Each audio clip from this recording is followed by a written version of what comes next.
Se, että mä onnistun myönteistämään sitä päivää lapsille ja nuorille ja myös itselleni, tarkoittaa mulle sitä, että rakenteet on kunnossa. Mä tarviin oikeasti toimintaohjeita.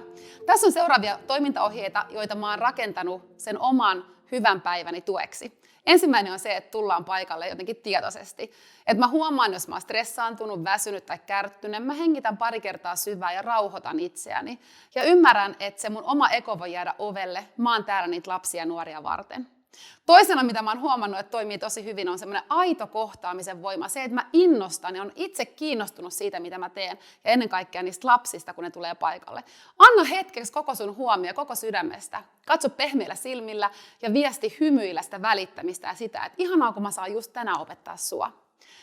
Kolmantena mulle itselle on ollut tosi tärkeä toimintaohje se, että auta onnistumaan. Eli muokkaan ympäristöä sellaiseksi, että jokainen voisi pärjätä, onnistua, kokea kyvykkyyttä. Että miten mä voisin raivata esteitä pois sen onnistumisen mahdollistamiseksi. Paras tapa mulle on ollut se, että mä tunnistan vahvuuksia ja autan lapsia toimimaan niillä. Ja ehkä semmoinen viimeinen jotenkin kauhean myötätuntoinen toimintaohje on ollut se, että älä luovuta helpolla. Muista, että jokainen päivä on uusi päivä, aina on uusi mahdollisuus.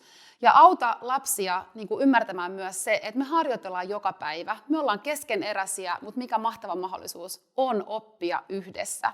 Ja muista, että säkin teet vaan parhaas, niin myös ne lapset. Jokainen tekee joka päivä sen hetkisen parhaansa ja sillä hyvä. Joskus voi vähän laskea myös rimaa ja keventää sitä tekemistä ja sitä kautta huomata, että ihan hyvin meillä sujuu.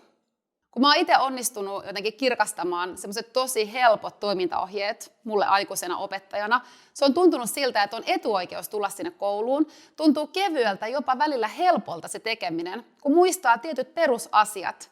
Ja näin ollen, kun mä toimin, niin niistä pienistä rutiineista tulee mulle myönteisiä liittolaisia ja mä voin jotenkin keskittyä siihen vuorovaikutukseen, kun mä oon jotenkin ne rakenteet tehnyt sitä onnistumista mahdollistaviksi.